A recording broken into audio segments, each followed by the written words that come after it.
Bachelor. Biochemistry and Molecular Biophysics. What were you? What was the path leading into that prior to fighting? So the idea was, Ooh, Defeated Isaac Honey Badger Doolittle.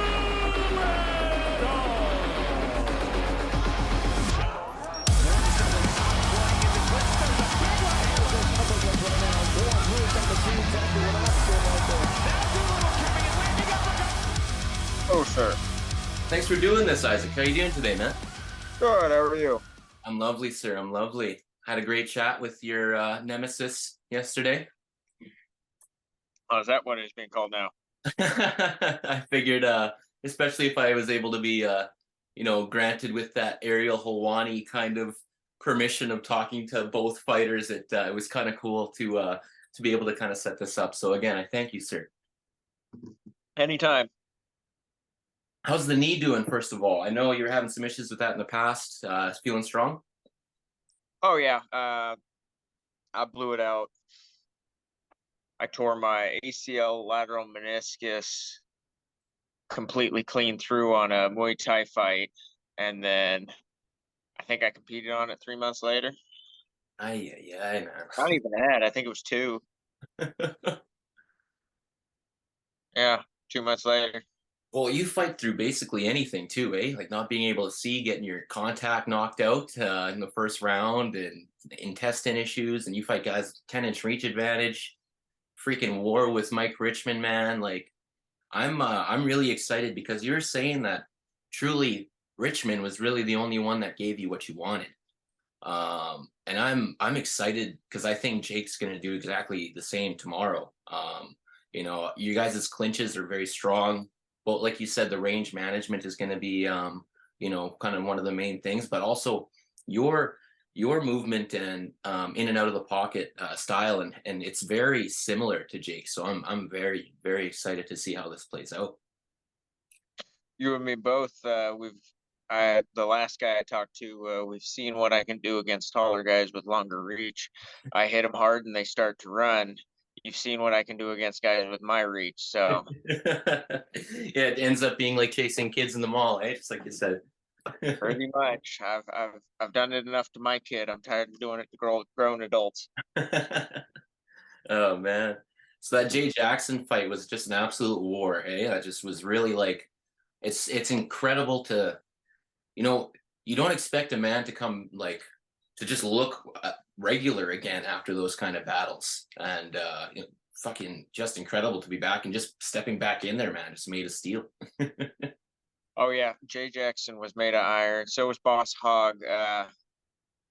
Speaking of not looking the same afterwards, I apologize to Boss Hogg every time I see him. So this is my cursory apology because he had a very square jaw when we went into the fight, and afterwards he got a knot on one side, a knot on the other. It's You always want to fight. You know you're going to take damage, but you don't want to leave permanent damage on anybody. You truly don't know. No, it is for the love, especially when you guys respect each other coming out of it as well. And there's no, even when there is bad blood, you truly don't want to cause any damage to someone's family member or, delay their growth in the company as well, right? Because that delays training, that delays in turn delays literally just getting paid. So good on you for literally just, not being a dick about it. Yeah, I don't think there's anybody I've fought. I don't think there's anybody in the BKFC that I have bad blood with. Everybody gets grumpy at Hunt. Hunt's just doing a persona. The only thing I'd do is I'd show up with like a cutting mask so he couldn't shove anything in my face. That's about it. That's smart. Well, and with BKFC as well, man, like it just seems like there's no bullshit, right? There's no fat to it. It's all what you see is what you get. It's motherfuckers going in hard. There's no bullshit. If they're talking, it's true, and they're gonna like throw down in the cage because you'll see a lot of other organizations. There'll be a lot of talking. Come cage time, it'll turn into Israel Adesanya against Yoel Romero, just standing there for 5 rounds. So it's good to see that this organization consistently backs it up, man. It's awesome, and I'm a bit newer to BareKnuckle. The past year and a half, started like following, and when I get excited, I get just as excited, if not more, seeing the BareKnuckle cards on top of with UFC, and it's nice that they're on Fridays for the mains with their UK cards on Saturdays for different times, so you can kind of navigate that as well if you don't want to miss. It's really nice. Yeah, I'm terrible. I don't watch fights. The only ones that I'm familiar with are the fighters that are in my weight class. And now I'm getting familiar with the 175 guys because I've been keeping tabs on them. The only one outside of my weight class that I kept tabs on was Hunt, and that was because he was moving into my weight class. UFC, I don't really pay attention to. In fact, while we were up in Denver, my girlfriend had to explain to me who Justin Gaethje and there was a girl, Nama Rose Namajunas, yeah. That's the one. Yeah, she's geeking out in the back, and I'm like, cool. Yeah, it's not I don't want to say a dime a dozen to downplay the skill, but there are so many fighters, man. It is growing immensely nowadays too, and that's one thing I'm trying to help with up here is it doesn't seem to be gaining that same traction. So thanks again. Yeah, it's nice to be able to show Canadians what they're missing. Oh, of course. Anytime we're just a bunch of dorky people getting in there to slap each other. Bro, that's exactly it. Did you end up installing that secret door for your library? Did you ever get that done? Secret door for my library. You had a library on the Mike and Mish show. So I take my kiddo to see my parents every once in a while. And every time that it seems like Mike and Mish hit me up, it's on the weekends that I'm visiting them, and he's got literally this whole basement that's just wall to wall bookshelves. That's awesome. That's a life-changing deal. Hey, they were saying you do one show with them and you're set for life. I'm trying to. Yeah, I've done a couple with them. We always pal around when we're out at. They're fun guys. They're great. They're absolutely great. I love watching it. It was cool to go back and I thank them too for the chats they had with you for getting a little bit of information on you as well. Makes this a little bit smoother for myself as well, as it kind of feels if I watched you talk for 3 hours that we've already spoken. So it eases that self into it. Love the shirt, by the way, brother. That's beautiful. Honestly, if I didn't have the Honey Badger nickname, that's what I would have gone with, the small arms enthusiast, because it defines my life right now. That's beautiful, man. So what's your routine looking like right now for fight week? Are you going in all in right now, or? Well, currently, yeah. We got a few more days worth of prep, and then we're hopping on a plane to go to Florida. So we're still in fight camp. That's awesome. When will you arrive in Florida? Wednesday afternoon, evening sometime. Okay. Will you do like a full training session Thursday, or is that more like just kind of ease into the day? No, Thursday is just going to be cutting weight and weighing in and then rehydrating. There's no training that day. Oh, it's just purely getting ready for that and making sure that weight's ready. Oh yeah, I was gonna say we've been getting ready for that day for 6 weeks. No, it's been almost 12 weeks. So you're saying, yeah, there was a little bit of delays there. You were waiting since January, I think it was. Something like that. We started camp probably beginning of February. And what is your main focus in camp? Is it conditioning? Is it being able to stay 5 rounds with cardio? Because you're already a really excellent striker coming from Muay Thai and with your movement.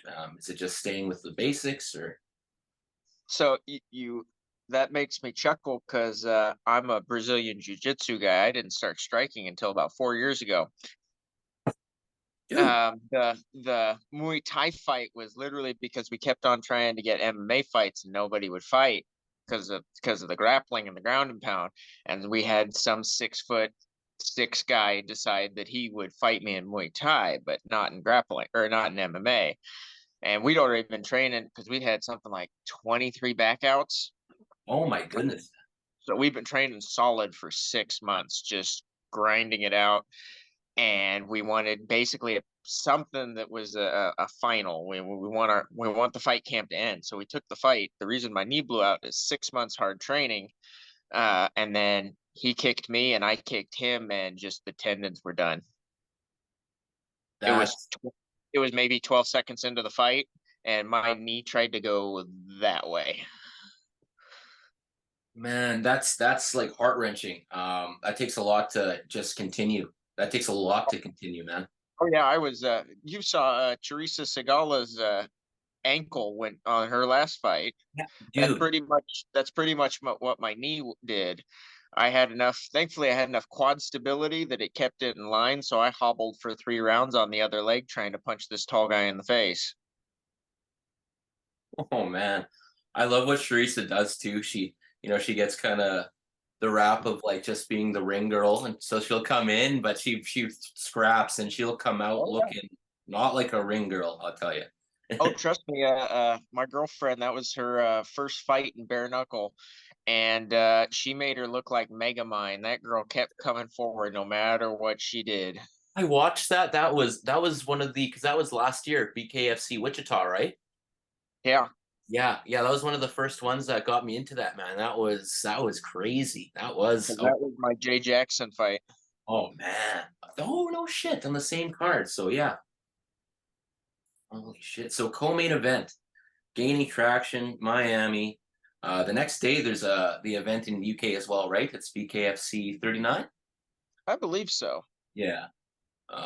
Dude, it's exciting. It's really exciting. And you guys are bringing in, these big names as well. It seems like everyone that's the baddest motherfucker wants to be with you guys. Brockhold, Alvarez, Mendez, fucking Joe Riggs was interested in this shit. You got fucking a lot of big guys, big names coming Yeah, Joe over. Riggs, that was one of the fights I was supposed to have Oh no shit. because he was one of the names thrown around for instead of Richmond, and then it was supposed to be Hunt. It was supposed to be like 3, 4 different guys. Riggs was one of the guys in the mix, and finally they centered on Richmond. And the Marine gave you what you wanted, eh? Oh, He fuck. did indeed, and I want another one. I need Oh, my second dose. you'll get a double dose tomorrow from Jake, man. He's raring to go, as you heard, and I know you Oh are yeah. too. We talked a little bit after they canceled the fight. It's gonna be a fun one. Especially with the extended training you guys got, and just that extra like, yeah, getting it taken away from you. That always adds. You got a little bit of fight blue balls going, so Oh yeah. that'll really help. You'll bust massively tomorrow, hopefully. Here's the hope. Fucking rights, brother. So, what's one of your, just go-to things to do when you're not fighting? Well, that's a real long list. Anywhere from playing video games to I make soap, I make beard oil, I do custom carpentry, I do construction, I do metalworking, stonemasonry, anything you can think of. I've got Nice, my hand in it. nice. Keeping the brain busy, keeping the hands busy. That's Mhm. beautiful. Honestly, I was when I'm moving, I'm gonna contact you for getting something made. That'll be pretty sweet. I'd be honored if you did that. Of course, it was originally going to be one of my hobbies that I didn't do anything, and then one of my sponsors was like, "I'm gonna pay you a decent amount of money to make me a table." I won't say no. The Not gonna Jew say in me no. is strong. I'm getting paid to not get hit in the face. Fuck yes. I mean, it's not as fun, but I guess I can do it. Mentally taxing exercises, you say, are pretty key, especially for when you were going through those injuries where you couldn't be explosive. I'm kind of in that same boat, doing a little bit of spine rehab, and it's really hard to stay consistent with those exercises that aren't as fun. You can't go rip the bag like you want. You can't go run a couple miles. It's literally a lot of single stationary mobility exercises. And I was actually following Darude, Jake Bostwick's, he's one of his coaches there for mobility. Actually has a YouTube channel with really excellent stuff on there. Really explosive drills, doing like that Mike Chandler with the medicine ball, those lateral Mhm. movements and that kind of stuff. And I wasn't doing it with the medicine ball because I'm light, like my low back and all that, so twisting. But just doing it without and just going through motions, it was nice to have a kind of a thing to follow along when you're just getting bored. Oh yeah, my mom's been a neuromuscular physical therapist for 40 years. So anytime that I have any type of rehab, I get on the phone real quickly with her. Nice. Were you biochemistry and biomolecular Yeah, chemistry as well? biochemistry Bachelor's? and molecular biophysics. What were you what was the path leading into that prior to fighting?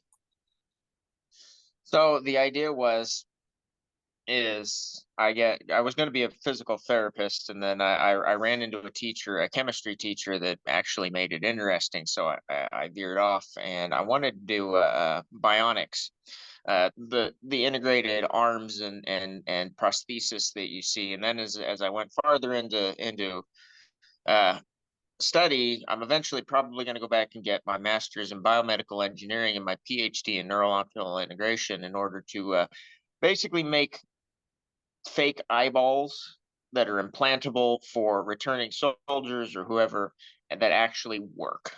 And my job would be to integrate the optical interface with the optic nerve. Michael Bisping. You hear that?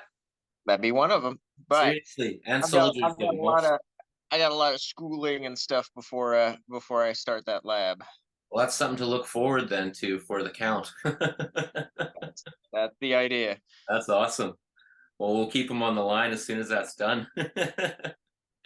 including I think that's very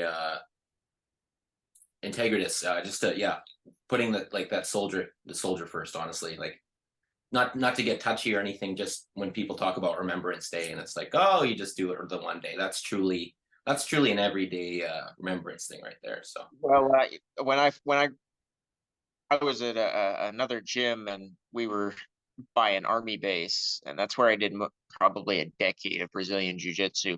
We had tons of military guys come through, and we'd have training partners that wouldn't come back, and there was a I've been around military people for probably the past 12, 13 years, and got a lot of respect for them. A lot of them helped raise me. And I'm also doing it kind of selfishly because I'm blind as a bat, and it'd be kind of nice to be able to see. I think you're allowed to be a little selfish for wanting to see, brother. Yeah, that caught So me off guard. there is that little bit of an aspect to it. Yeah, 100%. Yeah, no, fair enough. Fair enough. Oh my god. So, video games. I want to just dive into that quickly because I don't get to touch on that with too many. Um, main one or main three. My main three, so I follow the same vein, but I've branched out a little bit. Most of mine are FromSoft games like Elden Ring, Bloodborne, Dark Souls. Those are the ones that I play immediately as soon as they get out. Another one that I play all the time is Darkest Dungeon because that sucker makes me want to chuck my computer through a wall. But the one that got me into it, the one that because I was a super nerd before I did Brazilian Jiu Jitsu. I did World of Warcraft like religiously from the beginning all the way up to Mists of Pandaria. I had realm clear firsts. I had gladiator characters. You name it, I had it. Oh my word, man! I just had some coworkers, and that was I never got into it, but I was introduced to the terminology through it, and it was funny because it is literally a whole nother world, and the whole shift could be spent speaking on it. Oh Uh, yeah, I had the entire language down. Nobody could talk to me unless they spoke it. Like it was bad. so you love punishment with the FromSoft games. That's I'm a big Doom guy. Doom and Doom Eternal. I tried Yeah. to go through those on on Nightmare mode, and I remember I went to my mom's boyfriend after I finished Doom Eternal, and I handed him the copy and I said, "Please go burn this or bury this because I never want to see it again." Right. The Doom I really got into was my brother has a PS4 now. He's got a PS5, but he's got the VR hookup. I did Doom VR, and that was a blast. That's the only way I'll do first person shooter games because if you're doing them on the computer, I don't like the format. However, I will do them like crazy. Bought me a Oculus, and I play all first person shooters on that. It's immersive, man. I played one that was kind of arcadey and it allowed some jetpack movement and stuff. So being kind of able to, when you're a kid and you're running through the mall and you're just doing the pew pew pew kind of shit, that like gives you that like actual Freedom. yeah, enjoying that. It's pretty sweet. There's a video of me shrieking and cowering like this. And if you didn't have any volume, you would think I was being attacked by something. But I was playing, or if you did all honestly hear, you would think I was being attacked. Just the laughing throws it off. I was playing that Five Nights at Freddy's on Oculus. And that was as scary as that Mike Richmond hunt, or Mike Richmond fight. Yeah, I haven't played it, but I've seen it. In fact, the first time I was introduced to VR, my brother put it on me, and I'm sitting there. I'm used to. He did like an arcade shooter, and I'm used to the little button that you push with your foot to duck so that you can reload. And they're shooting me, and I'm sitting behind a desk, and I was like, dude, how do I get them to stop shooting me? How do I duck? And he goes, duck. Yeah. No. What button do I push to duck? And he goes, just duck. Like, what do you mean? Like, actually get down on your knees and duck. Oh, this is VR. That's right. It's insane, man. You feel like John Wick with some of them. There's a game called Super Hot where time only moves when you're moving. And if you run out of ammo, you can throw your gun, grab a mug and throw it at the guy. And yeah, at one point I remember I was crawling behind a table on the back, shooting from the back. And I think time paused. The guy comes around and it's like ultimate Frank Dukes nut punch right to the groin. So my dad, I tried to introduce my dad to it because he's a big high fantasy guy, and I got Swords and Sorcery for the Oculus. I haven't seen that actually yet. I tried to introduce him to that one, and I gave him my phone so that he could watch me play because he wanted to see a playthrough. And I treat it like I get the fist blade, and then I just walk through and I pretty much grab people, stab them, throw them into other people. I grab whatever I can. So it's basically like an MMA match. Oh, nice. At that point, like I'm running in, I'm jumping. I've got enough room that I can run and I can Superman punch somebody in the throat with that sucker. The whole 9 yards. And my dad, I pull the Oculus off after I win, and my dad is just plastered to the couch. Just, I'm a Southern Baptist minister. What kind of son did I raise? A violent one. It's not my fault. It's so funny you bring that up. My dad was introduced to it as well. And he's a pastor, youth pastor, and missionary as well. And raised pretty strict. And then, growing up, well, they messed around, but religious strict, I should say. And dude, he put the record on the house for, I think it was like how many enemies he killed in this game called Onward, and it's a hardcore first-person shooter in VR. And he'll play till 3-4 in the morning, and everyone's sleeping, and you just hear him giggling and gasping and getting on the ground. And it's cool what these things can do to kind of bring the generations together too. Even with him not even thinking he would enjoy it.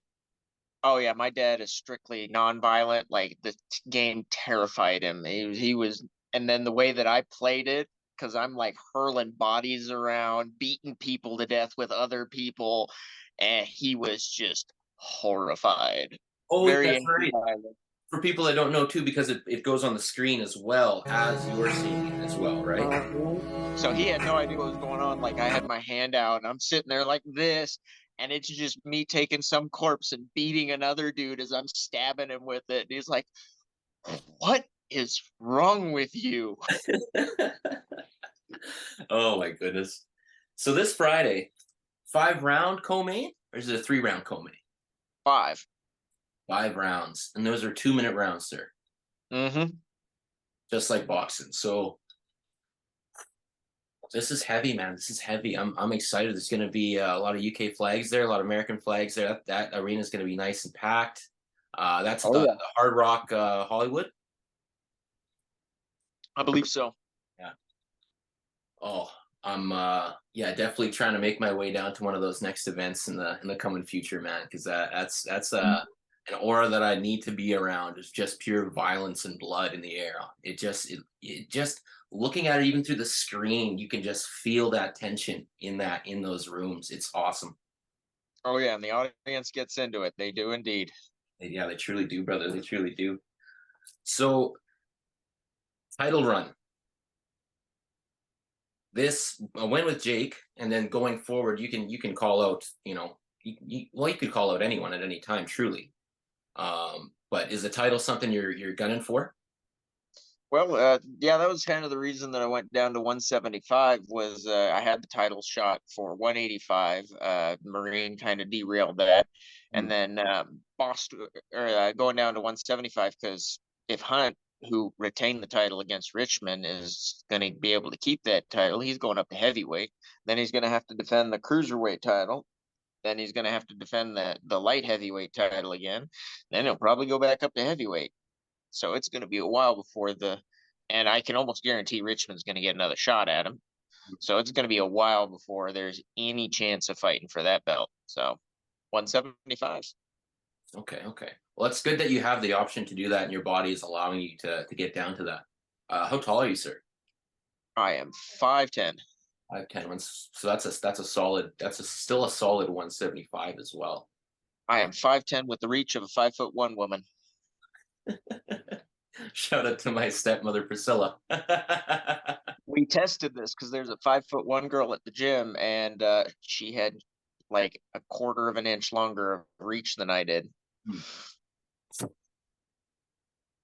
It was awful. And you being a badass, a bare knuckle boxer, that's just really funny contrast, eh? Oh, Chancey fights on the same card. Chancey Wilson, you've probably seen him. He makes a lot of noise. The short little black guy. Yes, I was watching his highlights actually. He's only like 5'1". He's got a longer reach than I do. I was just gonna say, does he have a longer reach? Son of a bitch. Yeah, he was complaining. We were sparring, and I was basically just touching him, and he's like, "Well, I can't get in because you're too long." And I stopped it. I was like, "No, come here." We tested it out. He looked at me. He's just like, "You still have longer reach than I do." Oh man, it's again just like opposite of Jake as well as Jake, you're in and out movement, and I'm excited for this. And the first clinch, I'm nervous for your guys' first clinch because both of you have very strong clinch game.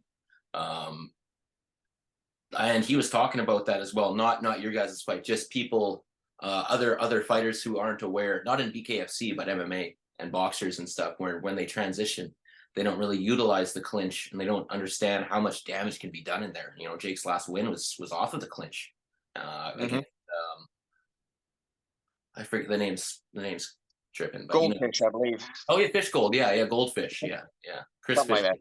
That's it. Yeah.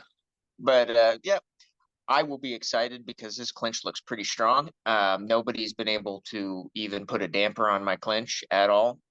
Not even Richmond, who had a very successful Bellator career. All of that, as soon as I clinched up, the way he beat me was I got exhausted, and he was able just to push me off. He couldn't contend with my clinch. So the fact that I'm going to have somebody who not only willingly comes into it, but is very proficient in it. When somebody, I don't understand the mentality of when somebody beats you or does something, you get angry. No, if you show me a hole in my system, I am going to be happy as a clam, because that means there's something that I have to fix. That means it's not perfect. That means I get to tinker with it and make it better.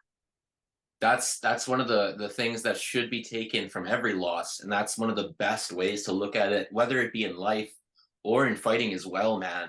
Whether however you take a loss, just go back, take a look and see what the hole was, and just fine tune it. And again, whatever, how shitty it was, just thank that shitty opportunity that it gave you that, because sometimes those things never do get fixed until they do get exposed. So that is an excellent way of looking at it. I brought this up with Jake yesterday as well. And I bring this up because this is something new that I haven't heard from a fighter. And Max Holloway, he was saying entering his last fight, he had a lot of chatter from UFC. He fought Alex Volkanovski, and I just spoke on this on the last episode here. Fought Volkanovski 3 times, lost 3 times. Everyone talking shit. He was going in against Arnold Allen. Arnold Allen 10-0, undefeated in the UFC. You know how it is in the fight game when people have goldfish brain. They don't, truly respect your past performances. They see one or they see two missteps, and they just label you with that. And Max, when asked about this, said, well, he enters every fight with an O mentality. What do you think about that? I don't know. I enter it with an 0-1 mentality. I enter it with I said it in the ring. I said it all the time. I enjoy being the underdog, because if I am the guest favorite to win. In fact, my coach always gets really excited when the number, or not my coach, my manager always gets really excited when the betting numbers come out, because he loves telling me them, because I'm always the underdog. And I look at it, if I'm supposed to win, what if I lose? Mm, Now everybody's looking at me like I'm going to win. What if I lose? Then that's even worse.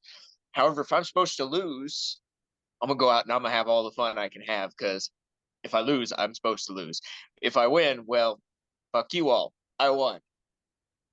It's freeing. It's a chip on your shoulder, but not even a chip that's controlling. It's just like, I'm okay. I get to go do this. I get to go. Freeing. I get to go out, and if I screw it up, everybody thought that anyways. If not, I surprise the world. Dude, that is a beautiful fucking way to look at it. And a lot more guys should look at that, as opposed to, some guys, I won't name the name, but some guys, after a bad loss, go to social media or go and retire right away or something like that. And not, there's a time where it's time to retire and there's an age, but you'll see guys where, I'm retiring after this. That was BS, blah, blah, blah. I think that's such a good way of looking at it, especially with an underdog entrance upon a lot of your fights, almost all of your fights, sir. Oh yeah, and that's that retire. I have had fights literally stolen out from under me. Like, I was on top, I was raining down punches. I smashed the guy into the cage, dropped him down. He barely ever hit me. They gave it to him because he was the hometown hero. Yeah. Unanimous. Like, so They what? gave you the Roy Jones Jr. in China treatment. Yeah. Literally, I had a dude where I pinned him up against the cage, was beating him against the cage, took him down, got mount, got sight control, was just hammering for 3 rounds, and they gave all 3 rounds to him. Okay. Again, yeah, just coming back from that, right? Just still having the fortitude to pick up and say, okay, I'm still going to go in there again, even with a chance of that happening again. Yeah, I don't go in there to win or lose. That's not.